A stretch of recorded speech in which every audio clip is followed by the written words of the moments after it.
सत्संगत जी प्यार से कहना धन निरंकार जी। सतगुरु माता जी की कृपा से आप सभी खुश होंगे, सुखी होंगे। दासी आप जी के लिए लेकर आई है एक छोटी सी कहानी, पूर्ण मनुष्य का के श्रृंगार। सत्संगत जी आप सभी इस स्टोरी का आनंद लें। प्यार से कहना धन निरंकार जी। शारीरिक सौंदर्य को बढ़ाने के लिए हर सुबह मानव स्वयं का श्रृंगार करता है, परंतु ये शारीरिक श्रृंगार कुछ समय के बाद फीके पड़ जाते हैं। इंसानियत के गुण, सच्चे और सुच्चे कर्म, सदाचार और नैतिकता वह सौंदर्य है जो जीवन काल के साथ समाप्त नहीं होता, कभी बासी नहीं होता। यह आत्मिक श्रृंगार हर नई सुबह रोशन मीनार की भांति अनेक जिंदगियों और रास्ता दिखाने वाला होता है। जैसे ऊंचे से ऊंचे भवन गहरी बुनियाद और स्तंभ पर आधारित होते हैं, उसी प्रकार मानव सभ्यता और समाज भी संतों महापुरुषों के सुनहरी जीवन पर आधारित रहते हैं। यह धरती ऐसे ही सती और तपी लोगों के विश्वास पर ही खड़ी है। संत न होते जगत माही, जल मरता संसार। अर्थात यदि संसार में संत महात्मा न होते तो यह संसार कब का नष्ट हो चुका होता। एक संत महात्मा ही एक अच्छा इंसान होता है, और एक अच्छा इंसान एक अच्छा भाई, पिता, पुत्र, पति और नागरिक बन सकता है। इसीलिए प्रभु ज्ञान प्राप्ति के पश्चात एक मानव एक साधारण मनुष्य नहीं रहता, बल्कि वह गुणों का खजाना बन जाता है। सत्संगत जी, ब्रह्मज्ञानी के गुण ही उसे अन्य लोगों की से ऊंचा उठाते हैं। निसंदेह गुण तो कई सांसारिक प्राणियों के पास भी बहुत होते हैं, परंतु प्रभु ज्ञान के एके के बगैर यह केवल शून्य के समान ही होते हैं। जब इन गुणों के साथ ब्रह्म ज्ञान का एका लग जाता है तो यह गुण भी चमक उठते हैं और महात्मा की आध्यात्मिक और मानसिक सुंदरता संपूर्ण मानव जाति के लिए गौरव बन जाती है। सत्संगत जी, कुछ ऐसे ही श्रृंगारों का वर्णन यहाँ करने का प्रयास किया गया है, जैसे आचरण। सत्संगत जी, चरित्र ही शख्सियत है। आचरण का अर्थ है जीने का ढंग। यदि किसी इंसान की शख्सियत को परखना हो तो उसका दूसरों के प्रति व्यवहार, उसका लेन देन, उसका रहन सहन, उसकी संगत, उसके विचार और उसके कर्म आदि सबको देखने से उसका चरित्र सामने आ जाता है। भक्त का चरित्र ऐसा होना चाहिए कि वह समाज के हर क्षेत्र में सिर ऊंचा उठाकर चल सके। जो खुद लालची और स्वार्थी होगा, चोरी छिपे व्यभिचार करता होगा, जिसके मन में बदले की प्रचंड अग्नि होगी और आँखों में मैल होगी, छल कपट जिसका स्वभाव बना होगा, उसको न तो संत महात्माओं की श्रेणी में शामिल किया जा सकता है और न ही समाज की निगाह में वह चरित्रवान गिना जा सकता है। कहते हैं पाप चाहे 100 पर्दों के पीछे किया जाए, ज़रूरत ज़रूर प्रकट होकर रहता है। यह अलग बात है कि कभी यह जल्दी प्रकट हो जाता है और कभी देर से। जैसे कभी कभी धरती में बोया गया बीज हवा, पानी या पक्षी द्वारा कहीं दूर पहुंच जाता है और उसको पौधे की शक्ल धारण करने में समय लग जाता है, परंतु बीज आखिर बीज है, जिसने प्रकट जरूर होना है।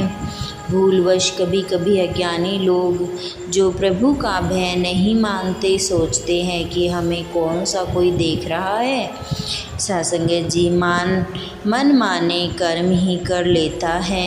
ऐसे व्यक्ति भूल जाते हैं कि चाहे कुछ समय के लिए धन व शक्ति के बल पर वे अपने गुनाहों को छिपा लें और समाज में उज्जवल कपड़े पहनकर उज्जवल दिखाई दे, परंतु प्रभु की निगाह से वे छिप नहीं सकते। सासंगत जी, एक न एक दिन ऐसा सही रूप समाज के सामने आ ही जाता है। तब थोड़े समय की मिली वहाँ तिरस्कार में बदल जाती है।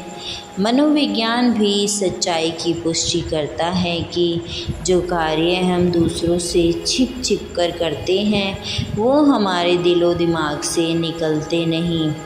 सत्संग जी, एक पाप को छुपाने के लिए हमें अनेकों और पाप करने पड़ते हैं। बाबा गुरबचन सिंह जी का भी कथन है कि यदि कोई व्यक्ति चोरी करके घर आता है तो उसे रात को नींद नहीं आती।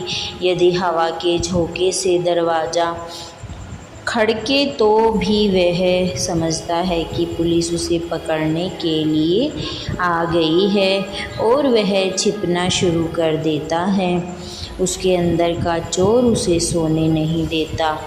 जिसने चोरी नहीं की उसको किसी का भय नहीं होता और वह सुख की नींद से सोता है। ऊंचे चरित्र के बारे में बाइबल में लिखा है, हमने अपने अंधेरे के बुरे कर्मों को त्याग कर रोशनी में लड़ने के लिए हथियार संभालने हैं। हमारा चरित्र रोशनी में रहने के योग्य हो, न रंगरलियाँ, न नशेबाजी, न व्यभिचार, न गंवारपन, न लड़ना और न हिंसा। केवल प्रभु यश को अपने हथियार के तौर पर प्राप्त करो और शारीरिक वासनाओं की तृप्ति का ध्यान छोड़ दो। सत्संग जी, सभी गुरु पीर पैगंबरों ने अपने समय में मानवता का पाठ पढ़ाया। जो गुरसिख गुरु के आशय अनुसार अपना जीवन ढाल लेते हैं उनकी पूजा दुनिया में होती रहती है। सदाचार की शिक्षा केवल रब्बी पुरुषों द्वारा संसार तक पहुंचती है। जैसे शहंशाह बाबा अवतार सिंह जी ने निरंकारी संतों महापुरुषों को समझाते हुए फरमाया है, पहले सतगुरु से सदा सच बोलना सीखो, क्योंकि सतगुरु बख्शनहार है, किसी का पर्दाफाश नहीं करता। फिर सभी गुरसिखों के आगे सच बोलो, क्योंकि वो भी अपने भाई की भलाई देखकर खुश होते हैं, बुराई नहीं चितारते।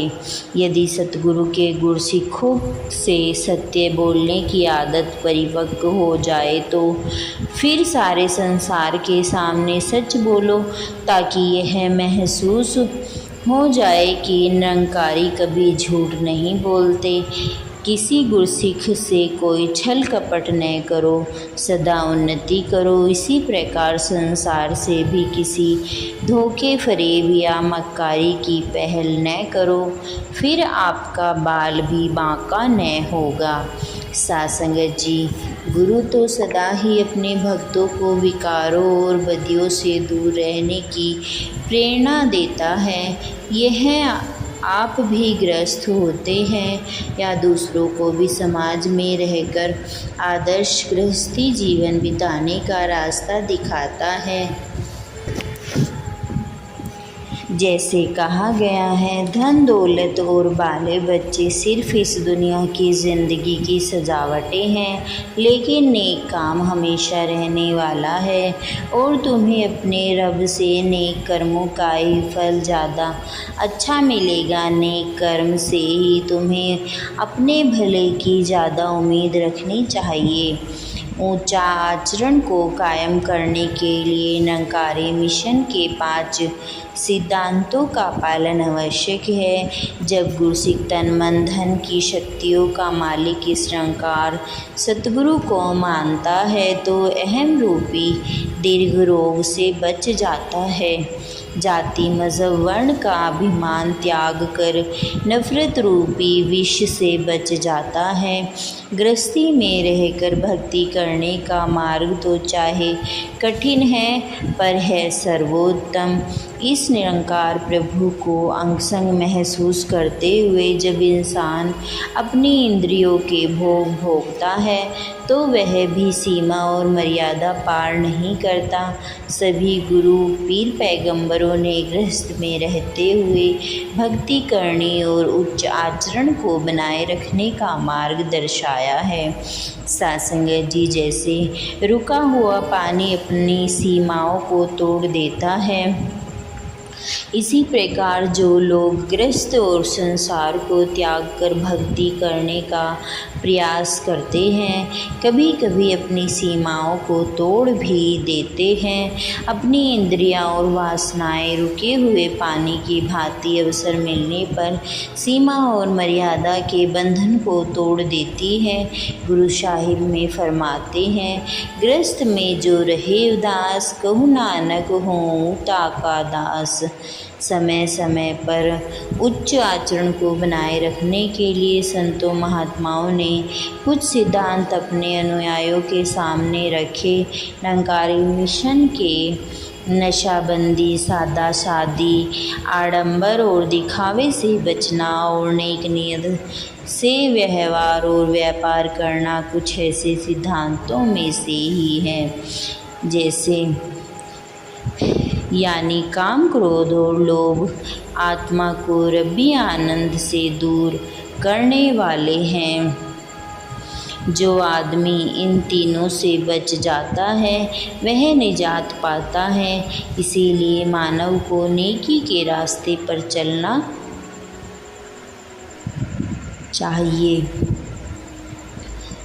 गुरुओं पीरों के इतने समझाने के बाद भी यदि कोई सोच में न प्रभु ज्ञान प्राप्त कर लिया है, अब मुझे मर्यादा में रहकर ही कर्म करने और उच्च आचरण की आवश्यकता होती है, जैसे बाबा गुरबचन सिंह जी फरमाते हैं, किसी महापुरुष को यह नहीं भूलना चाहिए कि जो आदमी प्रभु को जान लेता है, सतगुरु के आदेशों से वाकिफ़ हो जाता है, उसकी जिम्मेदारी बढ़ जाती है, क्योंकि वह एक तरह से उन आदेशों का रक्षक बन जाता है। यदि कोई अनपढ़ व्यक्ति जो कानून से नावाकिफ़ है कानून का उल्लंघन करे तो हो सकता है कि उसे कम सज़ा मिले या क्षमा ही मिल जाए, परंतु यदि कोई कानून को जानने वाला ही कानून तोड़े तो उसको सख्त सज़ा मिलती है। इस तरह यदि कोई अज्ञानी किसी का बुरा करता है तो उसका इतना दोष नहीं, क्योंकि वह सतगुरु के आदेश से नावाकिफ़ है। परंतु यदि कोई प्रभु को जानने वाला महापुरुष अपने किसी साथी महापुरुष या किसी अन्य इंसान का बुरा सोचता है तो उसको ज़रूर सज़ा मिलती है। इसीलिए आप सभी किसी भी आदमी के प्रति अपने मन में वैर भाव न रखो, किसी पर उंगली ना करो। जैसा जैसा आपको प्यार बढ़ेगा आप उसकी नज़र में ऊंचे उठते जाओगे। पावन गुरबाणी में सचेत किया गया कि साचो उरे सबको ऊपर सच्चाचार, अर्थात सब बातों पर परम सच्चाई से नीचे है, पर जिसके पास इस सच्चाई का मिशन है वही भिन्न भिन्न प्रकार की मायावी आकर्षणों से ऊपर उठकर उच्च आचरण वाले सच्चे और पावन पवित्र बनते हैं। हर मानव को इस कसौटी पर स्वयं को फैसला करना है। कि वह किस श्रेणी में आता है। महात्मा का जीवन तो अपने गुणों के कारण दूर दूर तक अपनी खुशबू फैला देता है। शहंशाह बाबा अवतार सिंह जी का फैसला है कि गुरसिख वही होता है जो नेक और पावन जीवन व्यतीत करे। जैसे सेवक है जो मालिक का, वह नेकी से भरपूर रहे। सेवक है जो मालिक का, वह कुलबदियों से दूर रहे। सत्संगत जी प्यार से कहना धन निरंकार जी। सत्संगत जी अगर आपको दासी की स्टोरीज़ अच्छी लगती हैं तो कमेंट में धन निरंकार जी लिखे। प्यार से कहना धन निरंकार जी।